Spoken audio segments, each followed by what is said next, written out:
La que fuera pareja de Aldama, Leonor González Pano, habla de que Pepe Hidalgo, el responsable de Globalia, de Europa, habría entregado $500.000 en bolsas, ojo, a Ábalos, como pago por la ayuda en el rescate, Lorena.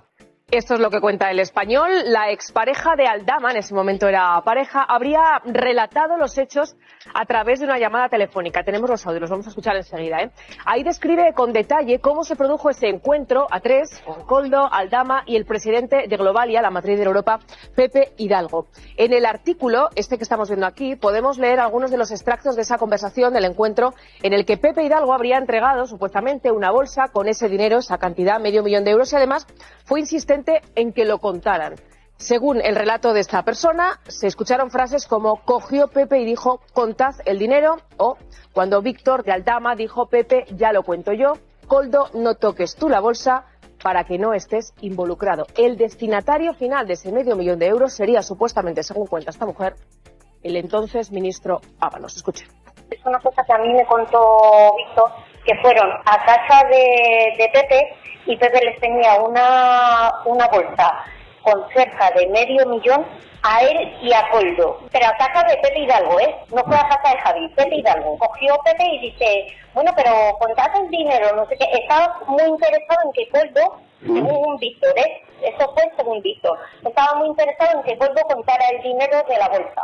Y entonces se mosquearon los dos y fue Víctor el que le dijo, Pepe, ya lo cuento yo, como diciendo, sí, a mí porque creía que Pepe le estaba grabando a ellos dos, como recogiendo ese dinero. Entonces cogió Víctor y le dijo a Koldo, no toques la bolsa, ya miro yo el dinero, por si nos está grabando Pepe, que no estés tú involucrado en esto. Y fue Víctor quien contó, o sea, no llegó a contar, sino abrió la bolsa, miró por encima y vio que más o menos había ese dinero y se lo llevaron. Y Ábalos estaba detrás de él. Y hay más, Susana, porque según el relato de Leonor González Pano, a quien acabamos de escuchar, los Hidalgo tenían la pretensión de quedarse en exclusiva con una terminal del aeropuerto de Barajas. Es decir, como Iberia tiene la T4, pues ellos quedarse con la T1. En la conversación con El Español relata cómo se produjo ese tenso encuentro, terminó mal, cuenta ella, en el aeropuerto de Barajas y quién estaba presente. Escuchen. Pepe quería que la Terminal 1 fuera solo y exclusivamente de Europa. Fue con Víctor, no fue el ministro, que además bajó Pepe súper enfadado porque había tenido que estar hablando con Víctor, con los del CETI y con los de AENA y no estaba el ministro, pero despotricando, Eso es la época de la pandemia. Además, acabaron a voces. Hablamos de $500.000 que los entonces propietarios de Europa habrían pagado a Ábalos por mediar en el rescate, ¿no? Exactamente, este sería un pago que se habría efectuado por mediar en el rescate y sobre todo para agilizar los trámites con el gobierno. No olvidemos que esta es una de las circunstancias que ya deja entrever alguno de los magistrados que están instruyendo la causa en el Supremo y donde lo que dicen es que ese binomio que forman Koldo y Ábalos se recibían dádivas o cobros para acelerar, para intermediar con la administración, para agilizar trámites como por ejemplo el rescate de Europa. La fecha es importante porque esa bolsa de deporte con el dinero se entrega en el domicilio de Pepe Hidalgo, insisto, responsable de Europa, Globalia, en la víspera de que el Consejo de Ministros aprobara dicho rescate de Europa.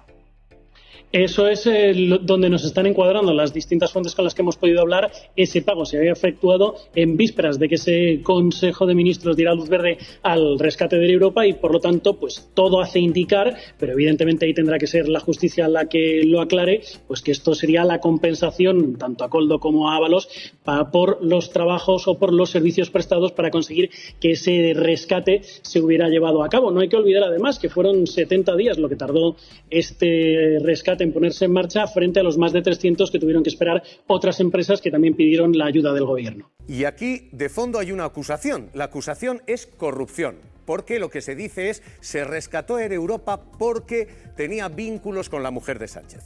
El rescate de Air Europa en términos económicos es esto. Juzguen ustedes si aquí ha habido derrama económica o no.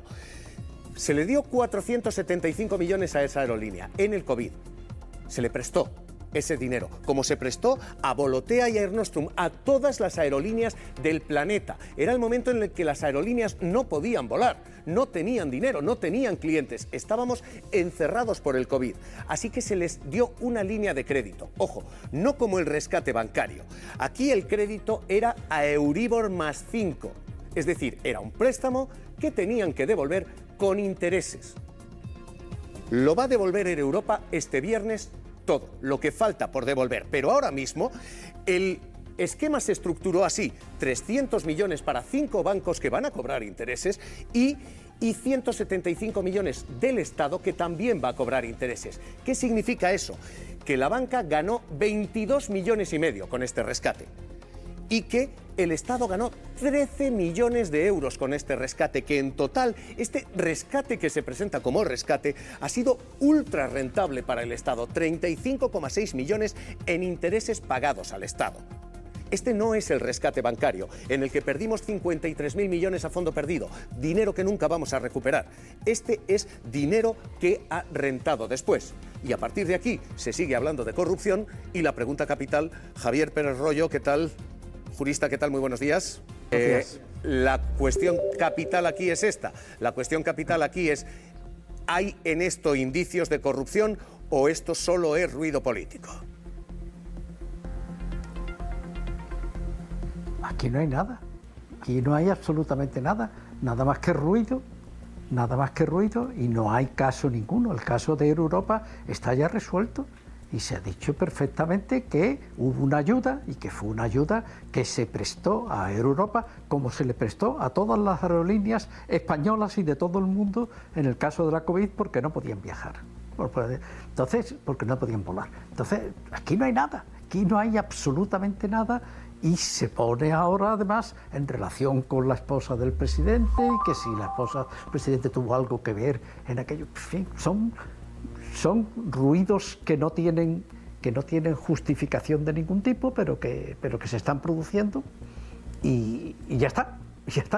Esto a mí me está recordando lo que está ocurriendo en esta legislatura con lo que fue la legislatura del 93 al 96, la última de Felipe González, en la que se pensó que la derecha iba a ganar las elecciones. Cuando no las ganó, aquella misma noche Alberto Ruiz Gallardón y Javier Arenas pusieron en circulación que había habido un pucherazo, que después lo tuvieron que retirar, y de toda la legislatura fue una legislatura de acoso y derribo contra el presidente del gobierno, y esto pasa lo mismo. El 23 de julio pensaron que iban a ganar, no ganaron, y ahora están simplemente poniendo en circulación casi cualquier cosa, lo que sea, para que haya muchísimo ruido y para que no se pueda discutir de política. Ayer mismo se habló en el Congreso de los Diputados del apagón y hubo una intervención importantísima de la ministra que explicó lo que se sabe hasta el momento, lo que se está avanzando, lo que todavía no se sabe.